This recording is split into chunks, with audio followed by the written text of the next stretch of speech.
Ray Lewis or Ed Reed? You gotta go with Ray Lewis. No brainer in my mind. I'm gonna go Ed Reed. Right, go Ed Reed. That's crazy. I'm gonna go Ed Reed. Just because he's a better person. All I'm gonna say is.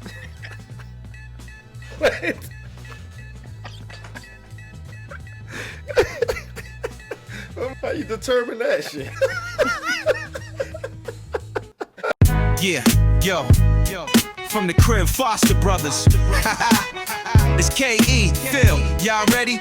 Let's get it. Straight out of Baltimore where the streets got grit. 3 brothers on the mic, we legit as it gets. K-teched out, never missing a step. Got innovation stacking, always keeping it fresh. Ellis, he the rhythm, keep the beats intact. Music's in his veins, got the speakers packed. Flow smooth like jazz, soulful to the core. Creativity hitting like never before. Phil got swag, fashion killer, game tight. Style elevated, every drip just right. Sports on lock, jersey fresh to the kicks. From runways to courts, he keeps it slick. Welcome to the crib, Foster Brothers got flow. Real talk, real vibes, Baltimore to the globe. K.E. Phil, yeah, we keeping it lit. This is how we do it live, straight from the crib. Yeah, let's go. Ha ha. It's Foster Brothers, baby.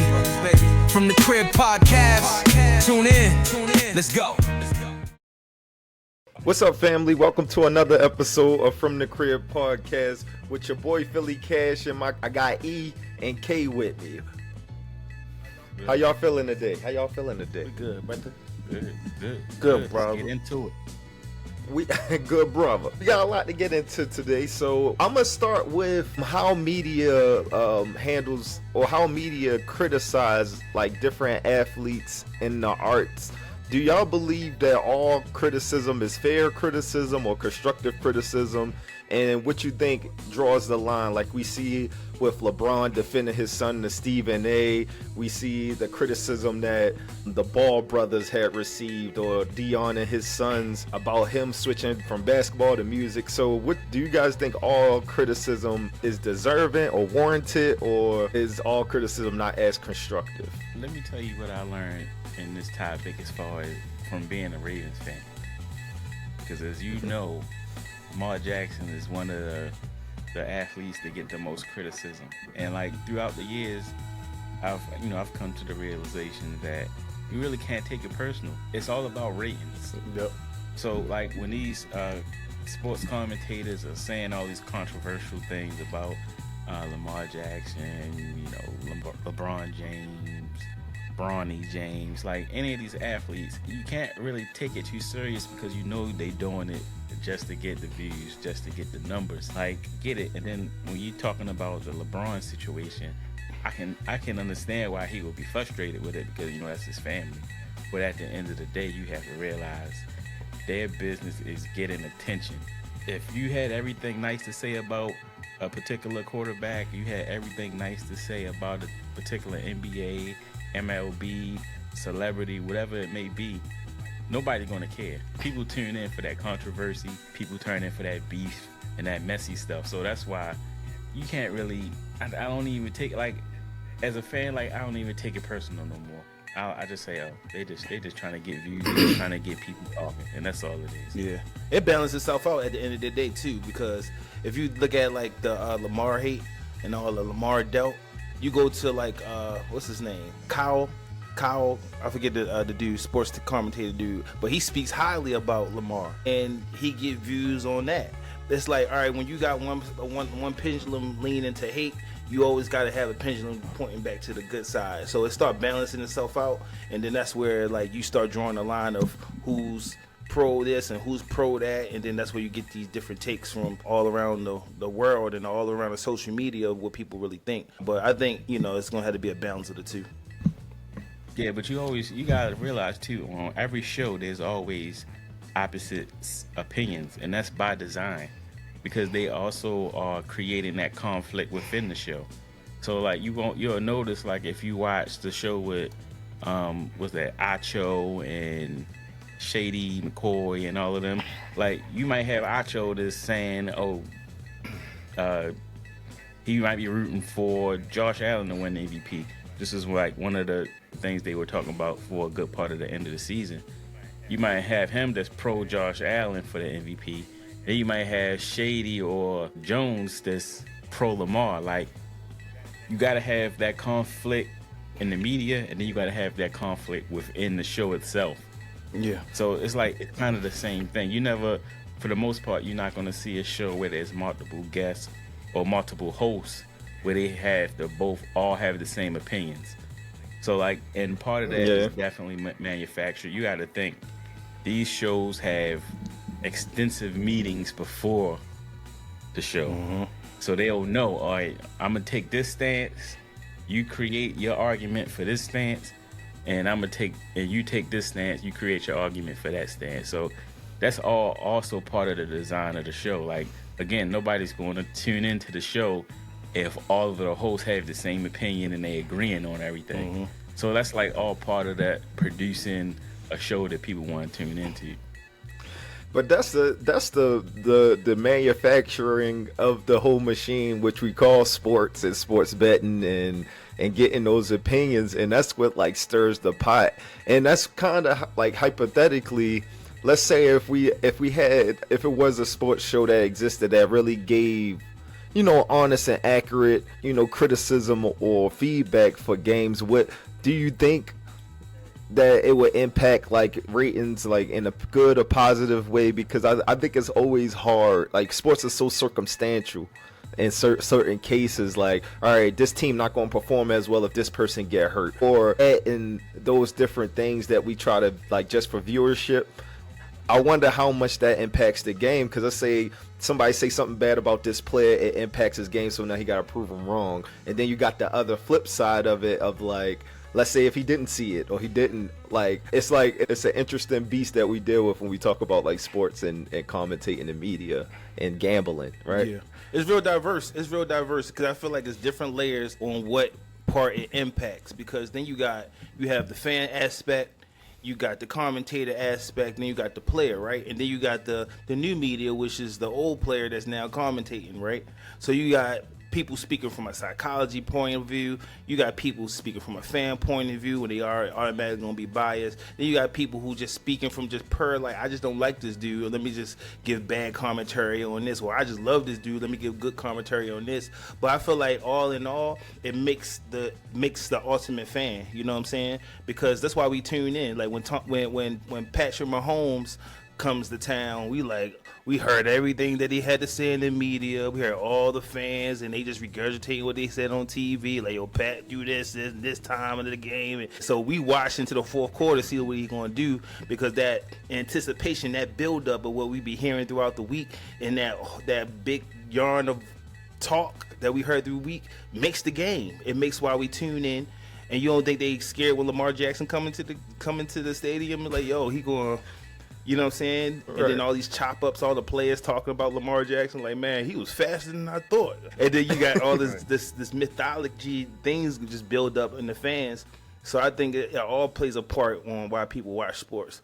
Speaking of, how media portray the sports, what do you see the impact being on the different leagues, whether it's the ratings or attendance or impact in culture, with some of the leagues taking out certain celebrations that may be explicit or perceived as explicit based on, social media and people that's, portraying it? Do you feel like it's taken away from the game or the experience? Or do you feel like it's going to, force more professionalism what's in the game and sportsmanship? What you think? What you guys take? I mean, we can't go backwards. I feel like the athletes got to have a little bit more awareness of what they doing as well. Just like the kid in college when he was doing the gun, he was shooting at the, right. Come with something like some of the stuff. You gotta be more. Some things is not. Yeah, like keep it within the game. But I think Chad is a prime example of how we should have been playing the game the whole time. It's at the end of the day, it's entertainment. So they there to entertain. They putting their bodies on the line. They putting their lives on the line to entertain the fan. But I feel like we keep it entertaining. But like, come on, like Keep it PG. Keep it PG. You know, it's 100 things you can do. Think. It's all walks of life of people that's going to be watching these games, including kids. Yeah, know your audience. Yeah, but then also some of the things, like I think they did the smelly nose one. You can't do no more. Like I think some of that stuff is like they kind of reaching, but yeah, no, but that's my beef low key with the NFL though, is the fact that, let's say, I'm gonna go back to the Kaepernick thing, right? Kaepernick took a knee. He already explained why he was taking a knee with different reasons with the Black Lives Matter and a lot of things that was going on culturally and in the news at the time, to back his stance on why he was taking a knee, right? Yeah, but it's not football though.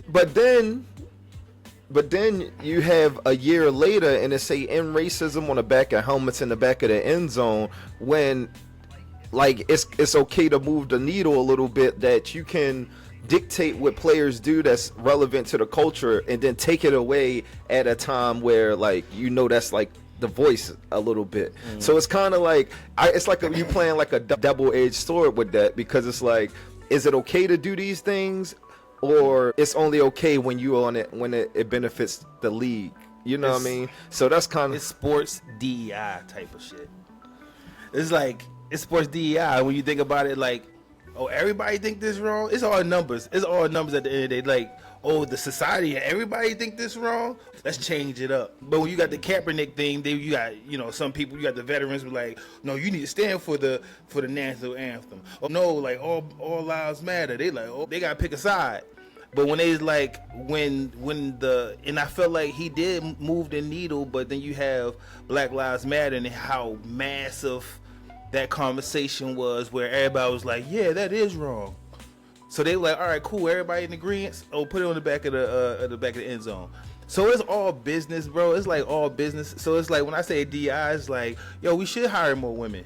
You know what I'm saying? We should hire more black people. We should have black coaches.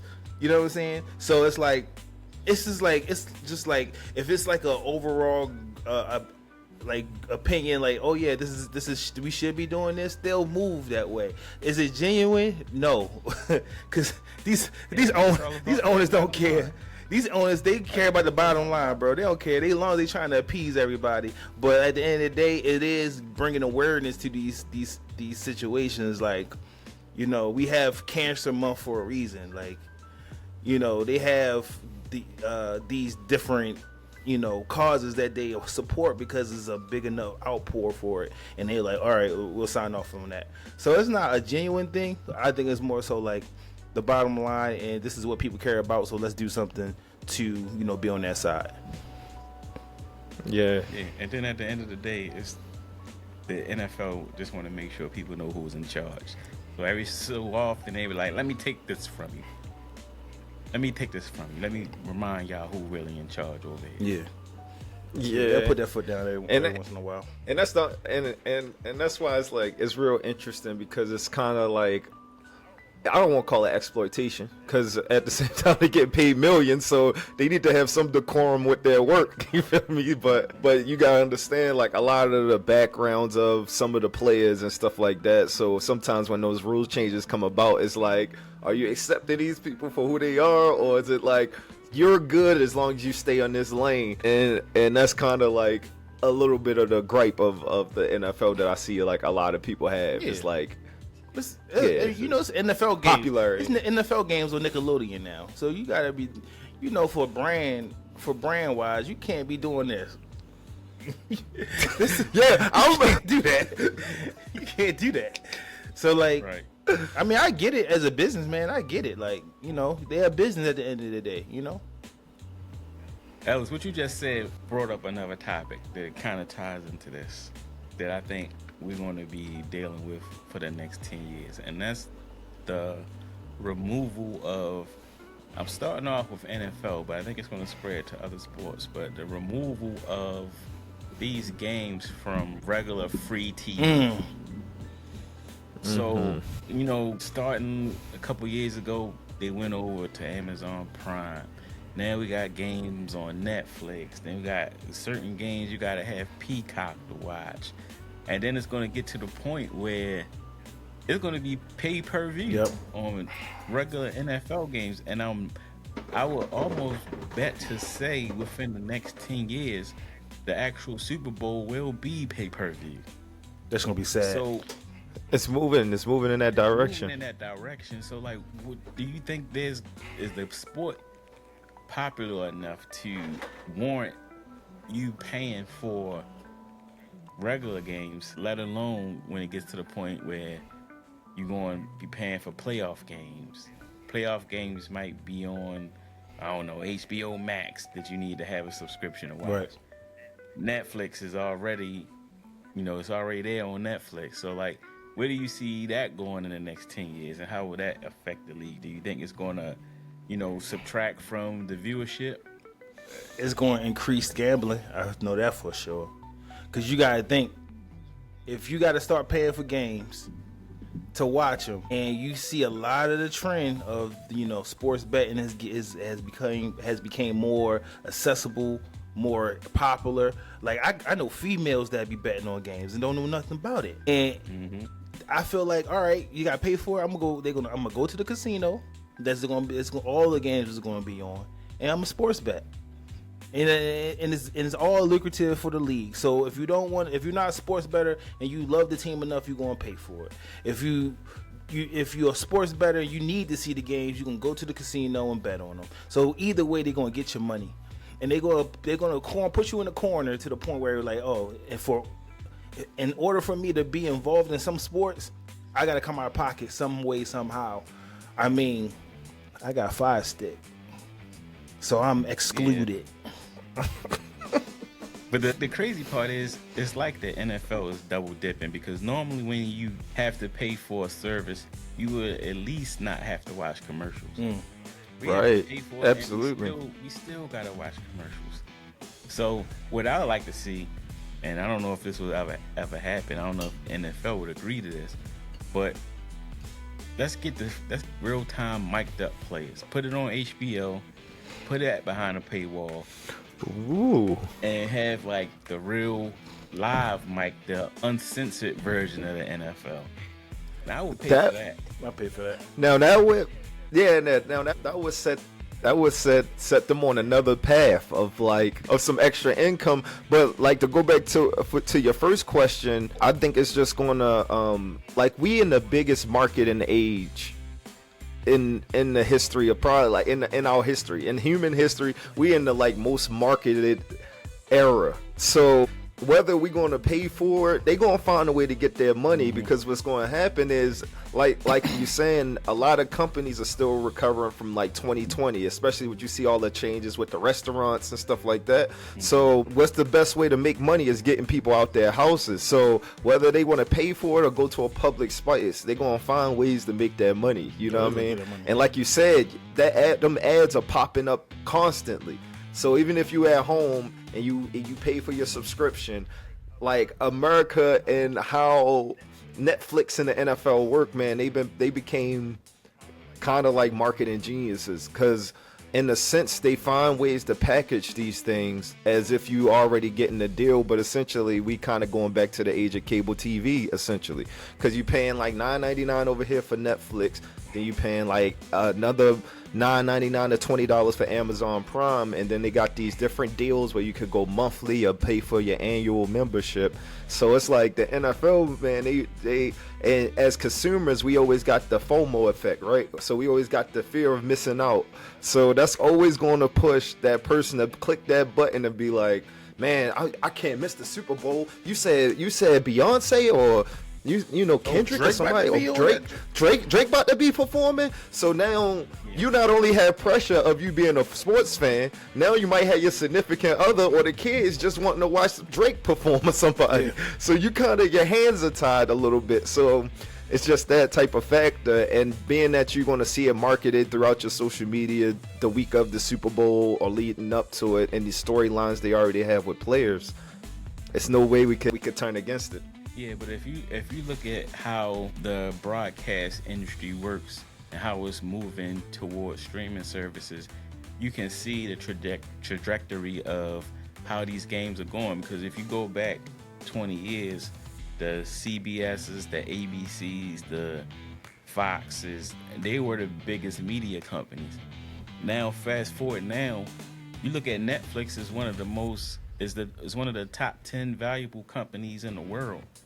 So the way the NFL makes money is, back in the day, it would be CBS would pay the NFL, let's say $500 million for the rights to broadcast their games, and then they'll make the money back by selling ads. Right. Now, Netflix is probably 10 times as big as CBS. So the NFL was looking at, all right, who gonna pay me the most money to show these games? Right. So we might get to a point where every game, every Sunday, the games are on Netflix, or every game is on Amazon Prime or whatever these new juggernauts in the Netflix, YouTube, Amazon Prime, Peacock, like all of these are now 10 times bigger than CBS, Fox, and NBC. So like we're going to get to the point where not just these specialized Christmas or Thanksgiving games, it's going to be every game. I even think, wasn't there one of the playoff games on one of those streaming services this year? It was on Amazon. Yeah, I think they were splitting it between Amazon, Yeah, so I can almost guarantee you it's going to be within the next 10 years to where Sunday mornings we're going to be loading up Netflix to watch the games versus turning on WJZ or Channel 13 ABC or whatever it is, CBS. Yeah, even on I agree. I feel like even on the on a lower scale, you look at some of these comedians. I seen a comedian talk about like selling his specials to Netflix or to these platforms, because I remember when all we had to do is turn on the TV and we would watch Apollo or like Comic View, or we watch America's Got Talent, and those were the springboards to make someone a superstar.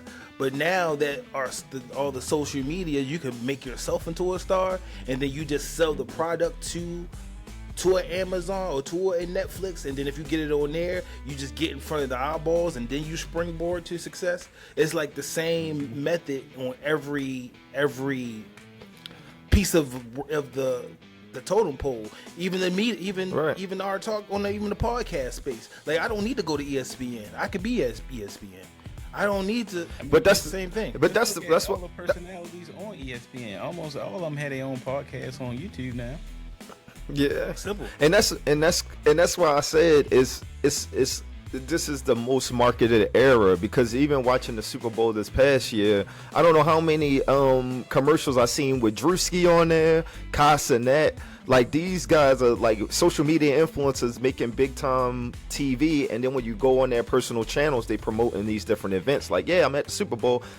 So it's like impossible to get away from, because at the end of the day, you're gonna want to tune in. If they put it behind some paywalls, you're gonna want to tune in because your favorite streamer or YouTuber. You don't want to miss these commercials that you might see these people in. So you don't want to be late to the party. Pretty much all of these new social media platforms pretty much put the keys in the hands of whoever wants it to be. If you want to put yourself out there, you used to have to go through all these loops and obstacles to get through the TV networks, and now you can just put yourself out there. Yeah. And you don't have to go through all these obstacles. So it's like so much easier to be discovered if you have a talent. Now, of course, it's going to be a lot more saturated now just because everybody has the ability to do it. But if you're somebody who has a unique talent and you put yourself out there, you're going to get discovered. Yeah. And then, just to speak on that, I know we got like all this stuff going on with the government and the president and all that stuff. And we and talks of like a Great Depression or depression or something like that. Do y'all feel like this is just the generation that's going to create more wealthy people, or do you feel like this is a time where you need to be scarce with your money? You need to be more like, make sure you have your savings, make sure, because I feel like today it's way more ways to make money than it ever has been in world history. So I guess the question is, do you feel like you can make more money now than you could then in the past? You definitely can make more money now just because you got so many more opportunities to do it, and you got so much, so many different ways to get the information to do it now. Like a lot of back in the day, I could imagine a lot of the information you needed might have been gate kept by certain people, but now you can pretty much go online and find out how to do anything. So like if there's something that you have an interest in, or if it's something you saw somebody else doing and making money off and you want to know how to do it, it's pretty simple just to go online and figure it out versus back then. And you have to be in the right circle. You gotta know the right people. You gotta know the right connects to get that information. Yep, you hit it first. There's no excuse. Yeah. It's no excuse to be broke out here in 2025. Yeah.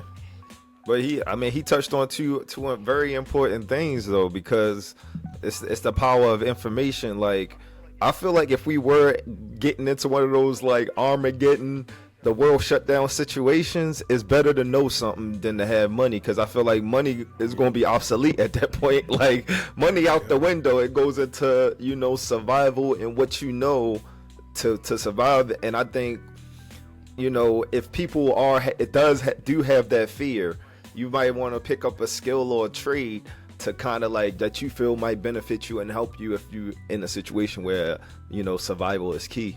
Because I agree with what you both about. Now you pretty much can find any way to make money. Like, you should be able to find a way to. This is an information era, so sometimes if you're not looking for it, you're not trying to find it. Don't be scared out here. Don't be scared. Go get it. Let's change topics real quick. So online, there's a buzz going around. First of all, we all know how big the game GTA 6 is going to be, right? One of the most awaited games. Been waiting 10 plus years for the next iteration of GTA 5 or GTA 6 to come out. And there's a buzz going around the internet that there's scheduled to be a trailer dropping tomorrow, April 1st, April Fool's Day, that is, for GTA 6, the second trailer for GTA 6. The first trailer was, I think, the most watched gaming clip in YouTube history. Wow. Something crazy, like 50, 60, 70 million views. Just to let you know how awaited and how much money this game is going to make when it comes out. A lot of rumors are out right now that this game is going to release at the price of $100. The game? So, the game. The game, man. So, do you see yourself as being one of the people that's going to fork out that $100 when GTA 6 comes out? Hell no. I might have to grab it. I'm gonna tell you why though, because I look at the gaming industry now as an investment. So if I'm a gamer, I ain't gonna say me personally. I ain't gonna say I'm gonna be investing it to actually make money. But if I'm a gamer in the way that this game might last, you paying $50. I think GTA probably been selling themselves short for some years now, because you gotta think about it. You paying for a game for the next, the next 4 to 6 years, and I seen that some of the features might have some AI essence in it. So this game now is going to be forever evolving. So you're not just paying $100 for like how we pay for Madden every year. We pay for, they might upgrade some of but it's only but so much you can upgrade with football. Can't implement any new things. But think about it. Like, you pay right now, Madden is $70. So you gotta think, you paying $70 for a game that's another one coming out next year. Versus GTA, which GTA 5 had a run of 10 years. 10 years, yeah. And they still coming out with content on GTA, and they still have a large player base. So if you think about it, if you pay $100 and it's another 10 years before the next GTA 7 comes out, paying $10 a year versus you're already paying $60, $70 a year for Madden. Right. Yeah. But you might have, you gotta get it out the mud, man. If you don't want to pay for them add-ons and stuff like that, you gotta get your gaming out the mud. You just gotta, because people just, you can get the extra money on there and the coins by paying into it. Same with Madden, like those guys that's really big in the Ultimate Team, they of course going to make their money still off of the game. But yeah, for something like GT, $100 don't sound too outrageous. And if I had to choose any game that would test that water or that price, it has to be GTA. I mean, I ain't played GTA in so long. I ain't got no draw for me, for real. I haven't played it in so long. Yeah, so this is the other layer to it. So the rumors are that what's really delaying the release of GTA 6 is this game is going to have, I don't know if you remember GTA 5, there was a lot of hacks to get a lot of money on the GTA Online. And right now they're in the process of developing economic system in the game to where you can actually make real money. So that's why they have to make sure that there's no glitches, there's no way to exploit the system, because there's going to be an in-game ecosystem that can turn into real life money. And there's a lot of games that's already like that in the kids space, like Roblox and VR. Some of the VR games where the money that you make in-game can be transferred into real money. So that right there is going to take the game into a whole different level where the money that you make in game can be transferred into money in real life, which is, I think that's going to be something different, especially for that type of game. Damn. That is wild. Damn. I mean, you can be a professional gamer. And it's about time that sometimes the gaming industry give back to its consumers, because, a lot of people spend a lot of time on games, and then, like we just talked about, the influencers and streamers of essentially playing these games for like 24, 48 straight hours. That's promotion. That's marketing. That's promotion on the new games and new character packages and map packs that they come out with. So, man, that's good for gaming. Yeah. I think it's going to be good for gaming. I'm a big fan of that role play, the RP. The PR it's RP. That RP play like Teddy Grizz. They got their own little server. Their own world servers they and worlds. On there. That should be that content be funny. When I be watching them play on there, they be acting like they really in the hood and really be rolling up on people and making friends and really staying in character. I think that's funny, yo. I think that content will breathe life into a lot of social media content. Yeah, and I'm hearing that there's supposed to be some built-in aspects of that in the online version of the game too. Again, I can see why this game has been 10 years in development, trying to put a lot of stuff into the game, and it's a good reason a lot of people are so excited for it to come out. Yeah, for sure. I think if you die on there, that you can't come back for the next 24 hours. It can stop the crime rate. Hold on, for real. You die, you gotta log off for hours, like, and really people be real upset when they get killed on there, like, boy, yo. So it's really but imagine. Got on the game. Now you really got. Imagine. Yeah, but imagine the difficulties of the bots if you could really go on there, rob the liquor store, and cash that money out for real currency. You know how hard they about to make this damn game? They about to make the computers fighting for their lives on it. Like, you just can't go up to some random person, start beating them up and take his bread. They might put up a fight this time.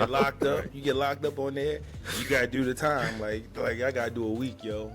Like, you already seen that evolution of the computers, because I remember I got on GTA not too long ago, and then you start fighting the pedestrians. Now the pedestrians got guns, so they already leaning that way. Like, they not bots no more. Carry now. Right, used to be able to hit them and they'd flop around. Now they whipping out the pistol on you. Mm-hmm. That's funny. So yeah, I like I said, I understand why a lot of people are excited about it. As of now, there hasn't been any announcement that the game is going to be delayed. So 2025 was the year of release. So hopefully at the end of this year, we'll be playing GTA 6. Dope. Or everybody but E. I might get on there. You can make some bread on there. I don't know where the bread at. I wanted to talk some Colorado news. Colorado. Because I'm a Colorado fan. So, as everybody know, there's been a lot of talk about Deion Sanders leaving for the NFL because of Sons. And He always said that he wanted to stay. He loved it in Colorado and so forth and so forth. So it's just been released today, according to reports, that he agreed on terms to a new deal. So Coach Prime will be earning $10 million in each of the first 2 seasons under the extension, and then we'll get $1 million salary bump for the 3rd and 4th years. Sanders' compensation jumped until $12 million in his final year of his deal. And now we all know that Coach Prime has revolutionized the sport. Start coming in Colorado, taking it over as a 1-11 team, and then to a 4-8 record, and then last season as a 9-3. So now that would make him the top paid coach in the Big 12, and then jump into the top 5 earning coach of all NCAA. So what y'all think about this new deal, and how you think it's going to pan out for his next 5 seasons now in Boulder? I think it's good for Prime. They get that payday that he deserves. But now it's going to be real interesting to see how the team develops. Shedeur is a top 5 draft pick. So that's a quarterback that normally probably wouldn't even be in Colorado's options if it wasn't for somebody like Prime. So now it's going to be curious to see, if he can continue to recruit the talent he already has, which a lot of people are calling an NFL coaching staff. So it's going to be curious to see how he can continue to develop his talent, continue to recruit some of the best talent in the nation, and get them coached up and start competing to be in that 12-team college playoff. I think that's really the next step in the progression at Colorado, is to get them into that 12-team playoff and see if they can make some noise. So yeah, I'm excited to see the new players that they have this year and see what the team look like on the field this year. Yes, sir. Yeah, I think it's going to be I think it's good. I think it's going to secure him earlier, being that he's going to be staying put for the next 3 years. If he live out the contract, he's going to start getting those recruits from this class on for the next 3 years. So that's going to be early. He already got that early start on recruitment, because I feel like right now, with the eyes that's on Colorado, everybody wants to go there. And then based on his coaching staff continuing to be enhanced, you're going to get pro ready by going there. And that's what in the past drove people to the Alabamas. And I'm also interested to see how Belichick do in North Carolina. But with this happening with Colorado, I think he definitely going to get elite talent to start breaking into the playoffs and making a run for it. And I think that's a good window, because a lot of people foresee him coaching his son at some point in the league, and I think that would be good to see if he get rid of his sea legs in the first 3 years of being in the NFL and becoming a professional before eventually teaming up with Deion. So I'm actually liking the contract that he extension at the office. Listen, you heard it first on From the Crib podcast. Deion Sanders will be the first African-American coach to win the national championship. And I say this because think about the time that we live in and the kids that we are nurturing as athletes.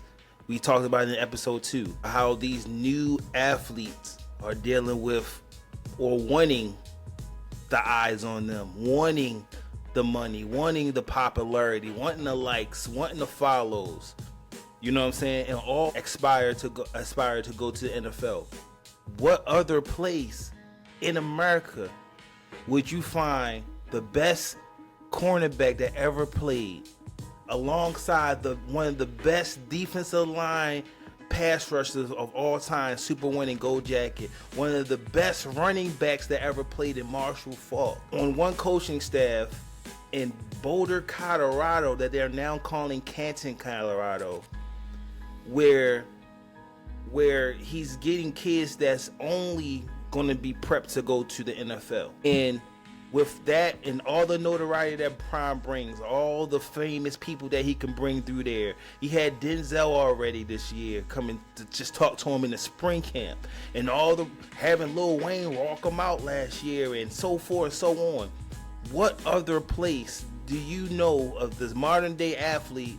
Where else would you want to go other than Boulder, Colorado, to play for Colorado University? And I feel like Primes came in the perfect time in the NIL space era.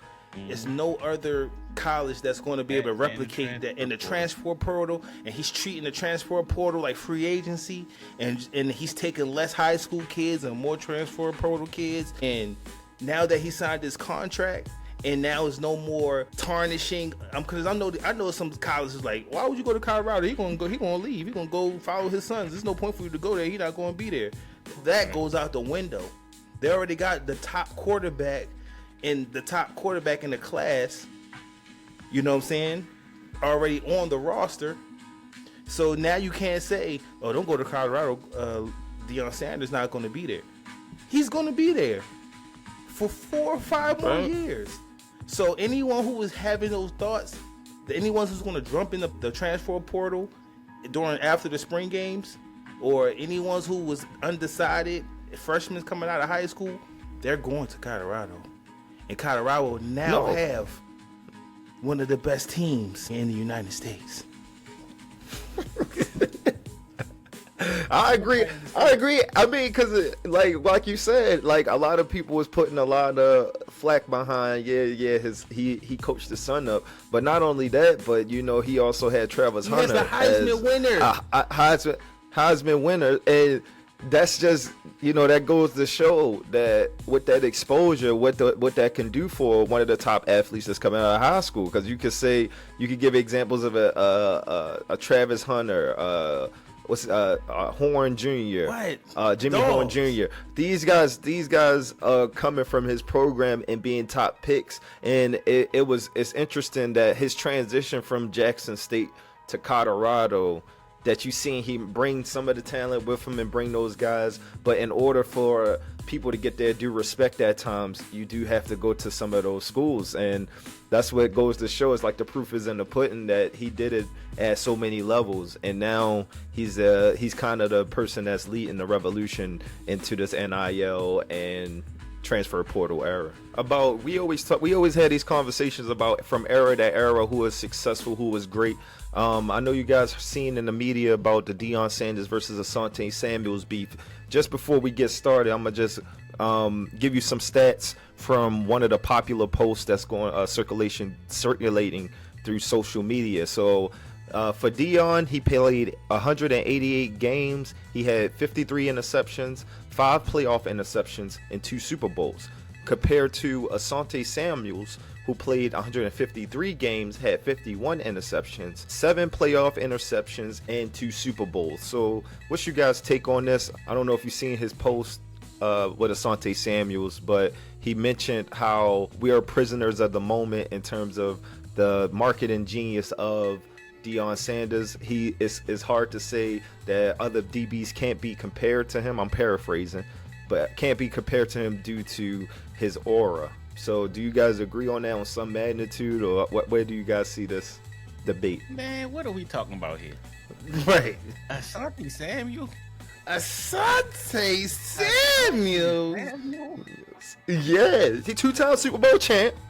He had 51 interceptions in less games and 7 playoff interceptions. His resume is pretty decent. How many Deion interceptions? You know how much more they do the ball when he played versus when Deion played? Yeah.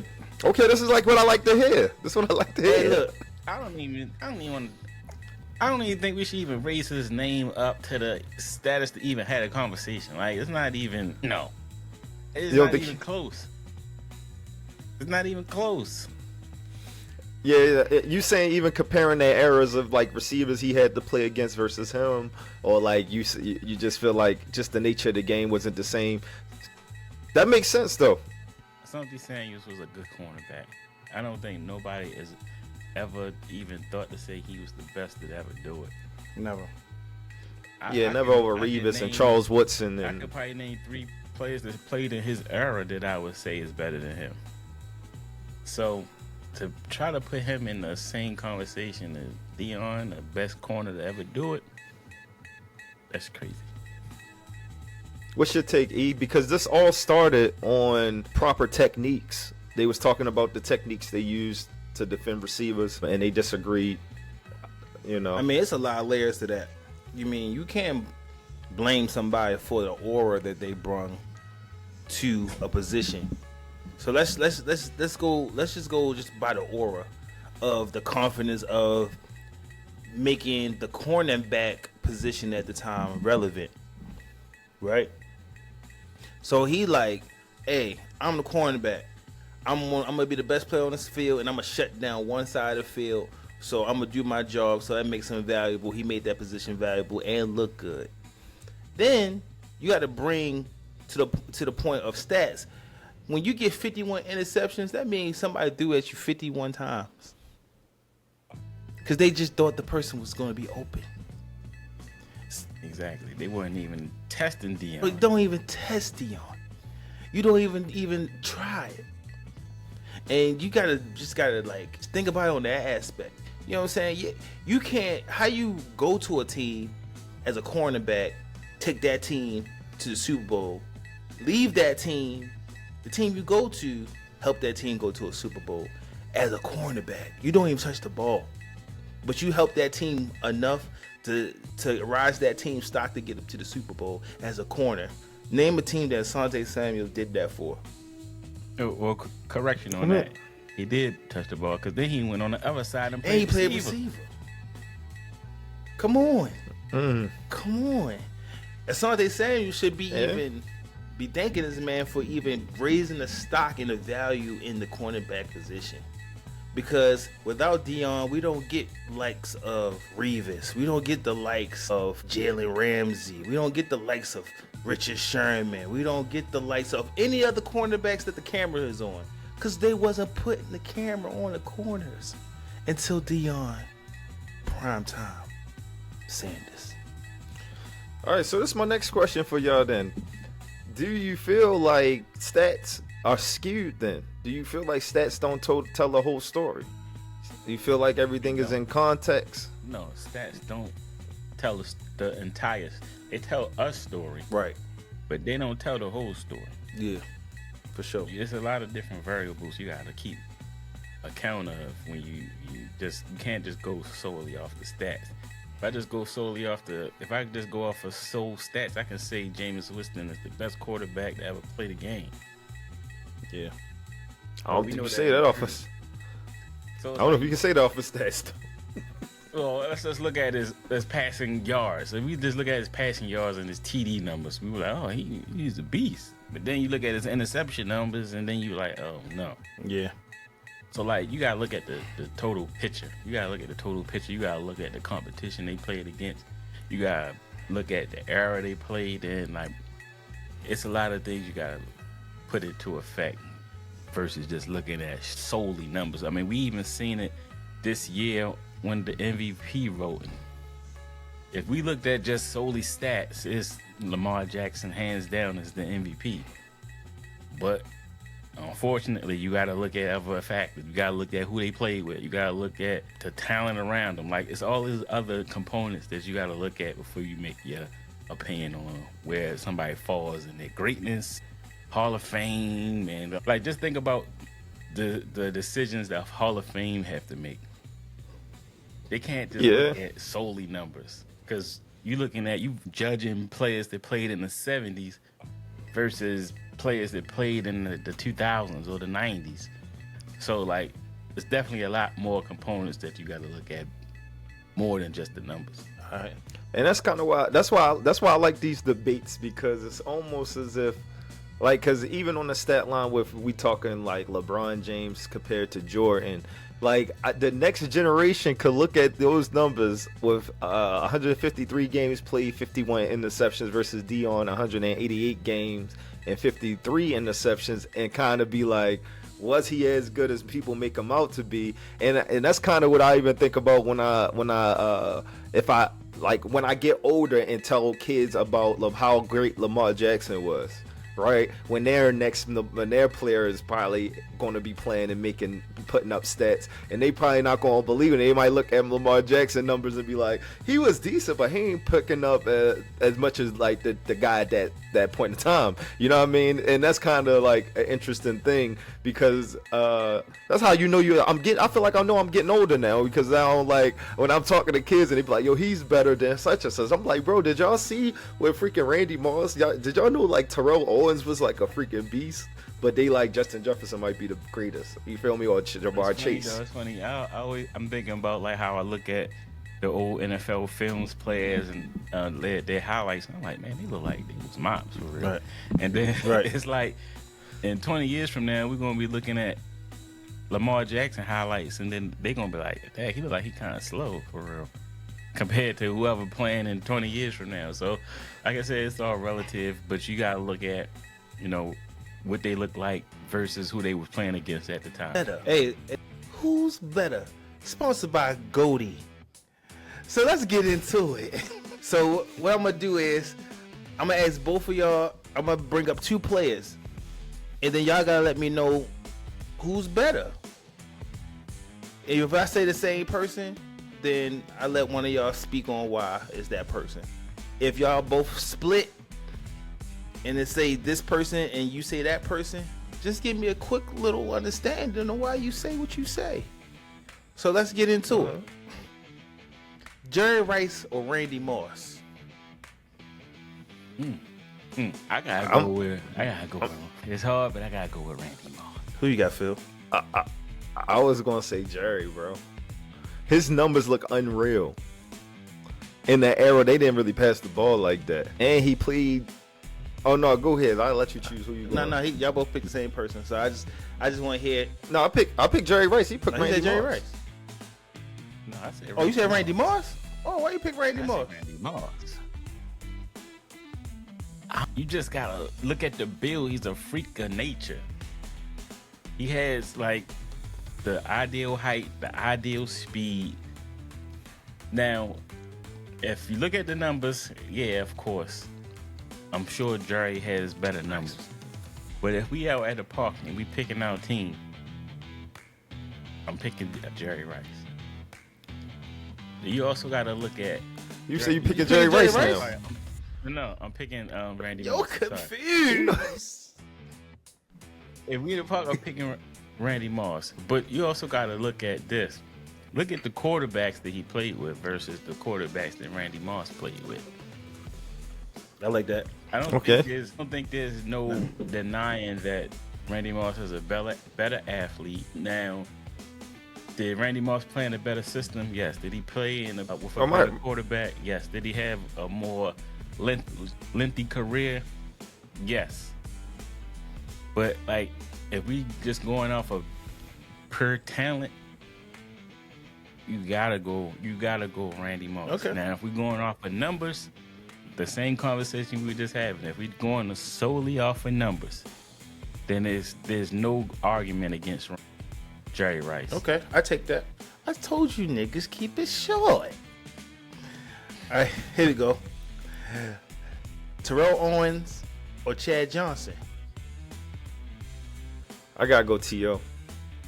I'm going T.O. All right. Calvin Johnson or Larry Fitzgerald? Calvin Johnson, for the same reason I picked Randy Moss.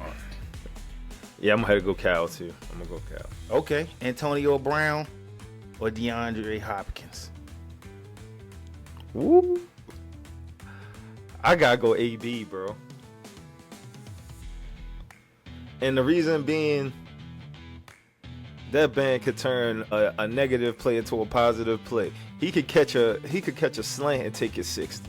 Like, bro was talented, bro. And I don't even care who his quarterback was. He was able to make plays regardless of where he was going to be at. And he was pretty undersized and he was shifty. He had more tangibles out there. I would go AB just because of the height that he had to overcome. All right. Marvin. How you gonna say that for AB and not Jerry Rice? What you mean? Jerry Rice? He had to overcome too. He wasn't no Calvin the Johnson. fastest Or, or the tallest, bro. He just ran hills and still put up the most numbers of all time. Yeah, but he was more athletic though. AB. Who? Oh, I was about to say, just like Jerry Rice. I mean, just like Randy Moss and Jerry Rice. No. But I'm saying they have. If you look at AB and D Hop, they have similar careers, but AB had more to overcome than D Hop did. Versus if you look at Jerry Rice, he got the numbers, but he had a longer career. He had a better quarterback. He had all of these other factors that helped him versus that AB didn't have, other than when he worked with Tom Brady in the years he had with Ben. But I don't know. I ain't gonna say that all the way because Jerry Rice had T.O. just like Randy Moss had a Chris Carter, and he still put up numbers. All right. Just saying. Marvin Harrison or Reggie Wayne? Dang. I gotta go Marvin, bro. I'm gonna go Marvin. Steve Smith or Torrey Holt? I'm gonna go Steve Smith. I'm gonna go Steve Smith. That's a hard one, bro. That's a hard one. Because Torrey Holt was like that, too. Like that. Torrey Holt was like that, bro. Yo, hey, he's the greatest show on turf. I gotta go Torrey Holt, bro. Even though he had Isaac Bruce, that's the tough part. Because if you got tandems, you never know.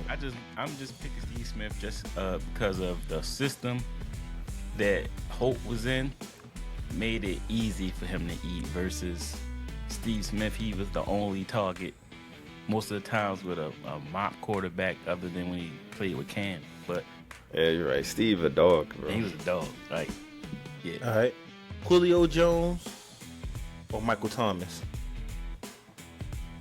Julio. I got Julio. All right. Chris Carter or Andre Reed?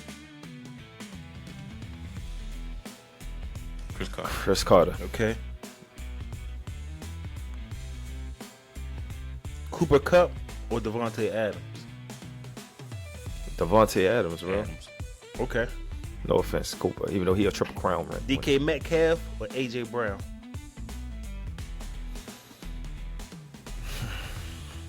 Dang, that's hard too. I'm gonna go DK. Oh shit. Yeah, I think so too. Or AJ I Brown? gotta go DK. Dang. All right. They both dogs. Isaac Bruce or Troy Brown? Ooh. You mean Tim Brown or Troy Brown? The one from the Patriots you talking about, Yeah. right? Yeah, Isaac Bruce. Isaac Bruce. Yeah. I go. Doug Baldwin or Golden Tate? Dog Baldwin. Deshaun Jackson? I like Golden Deshaun Tate, though. Jackson or Brandon Cooks? Deshaun Jackson. Jared Judy or CeeDee Lamb? CD. Yeah, I go CD. Antonio Gates or Jimmy Graham? I go Gates. Keenan Allen or Mike Evans? I'm gonna go Mike Evans. I gotta go Keenan Allen, bro. Why you go Keenan Allen? He put up numbers, bro. He was good or reliable. Yeah, man. He gave. I think he did 10 years plus with San Diego before leaving, and he had plenty of different quarterbacks, but he was good, reliable, bro.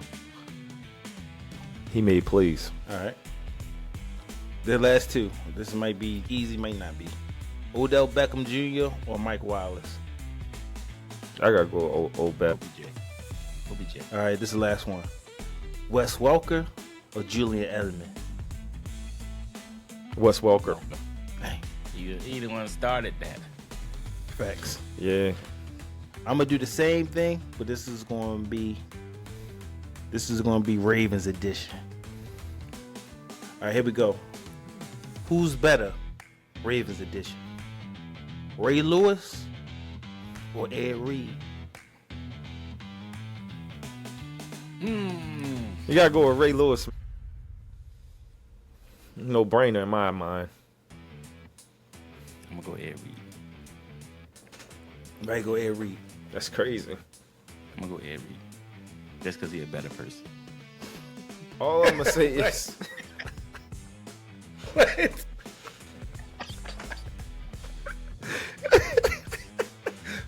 determine that shit?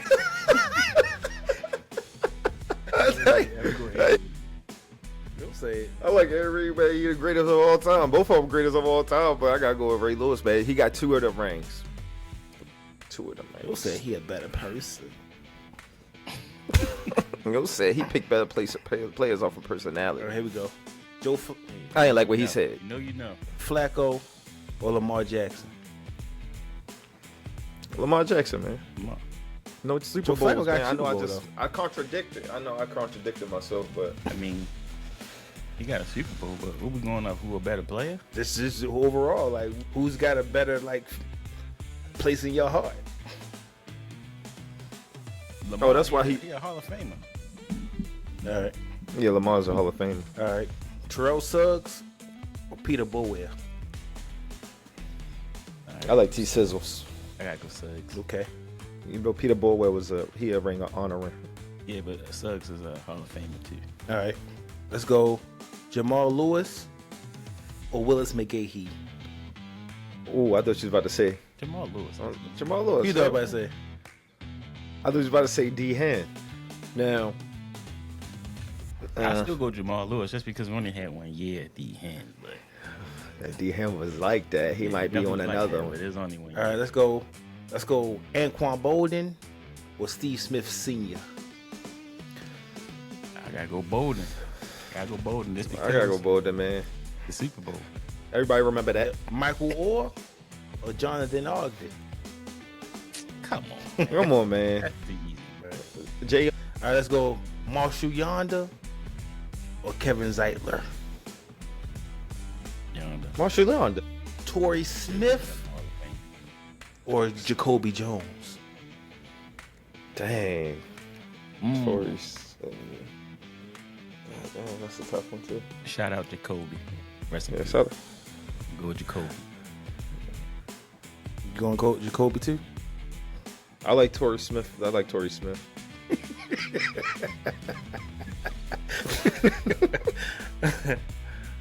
He was a deep ball threat, man. He was a part of the instrumental part of the offense, even though Jacoby probably wouldn't have won no Super Bowls without Jacoby. So All right, that's a tough here you one. go. Justin Tucker or Matt Stover? We might have to go. Well, Matt Stove is a better person. Yo, duh. Here you go. Chris McAllister or Ladarius Webb? Oh, McAllister. Chris McAllister. Damn, for real? All right. Todd Heat or Dennis Pitta? Tahi. Why you do tall heat? But Mark You Andrews. should have said Mark Andrews. That would have been a little harder to see. Nah, it ain't. I feel like I would have just went Mark Andrews. For real, for real. Over Heat like that? Yeah, I would probably put him over Heat. I'm definitely putting him. Both of them?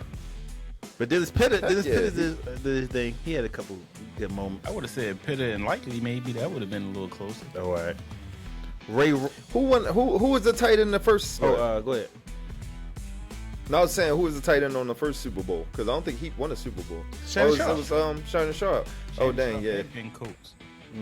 Damn. So yeah. So they the best. He probably the GOAT one. Even though he was with the two. Ray Rice or Jamal Lewis? Both got Super Bowl. That's probably the hardest one right there. Dang. That's a tough one. That's a tough one. Yo, no Ray. Yo. That's your friend.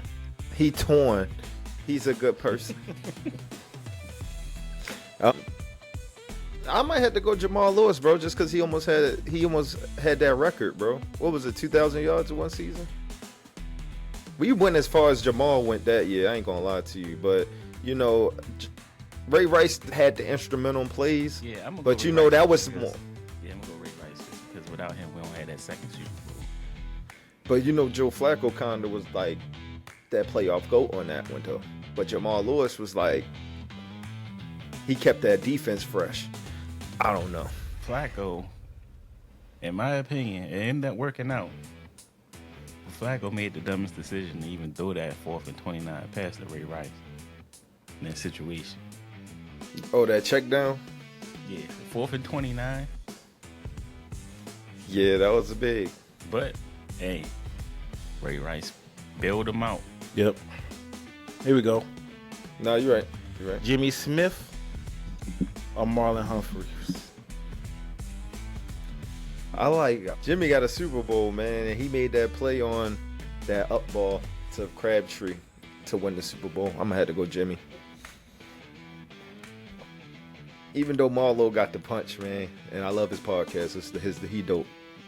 Yeah, I'm gonna go Jimmy. All right, last couple more. Bernard Pollard or Tony Jefferson? I'm gonna go Pollard. Just because of that hit. Oh yeah, Paula. Yeah. That hit he landed. Okay. Oh my God. Lahodi Nada or Brandon Williams? Who? Lahodi. Halodi Nada. He said hello. Halodi Yeah, Nada we don't know who him. or Brandon Williams? Oh, that's nada. Easy. Nada. That's easy. All right. Which moment would you take? Joe Flacco Super Bowl win or Lamar MVP seasons? Oh, the Super Bowl win. Super Bowl win.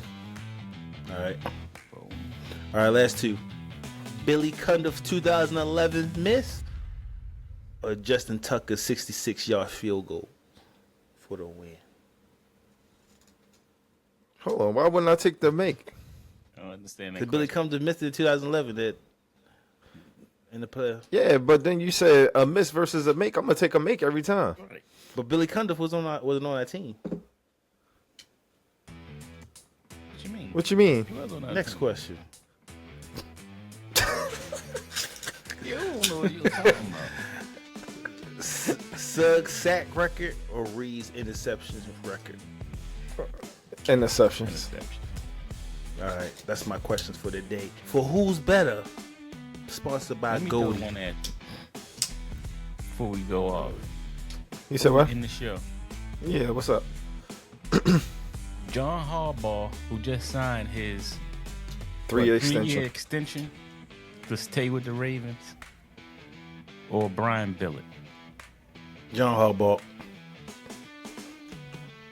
Yeah, I gotta go with the Harbs. I just feel like he's just a fun coach to play for.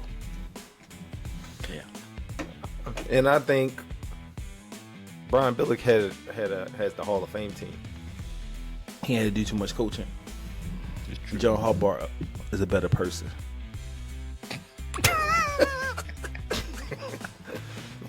All right, fam. Thanks for tuning in to another episode of From the Crib podcast with your boy Philly Cash, K, and E.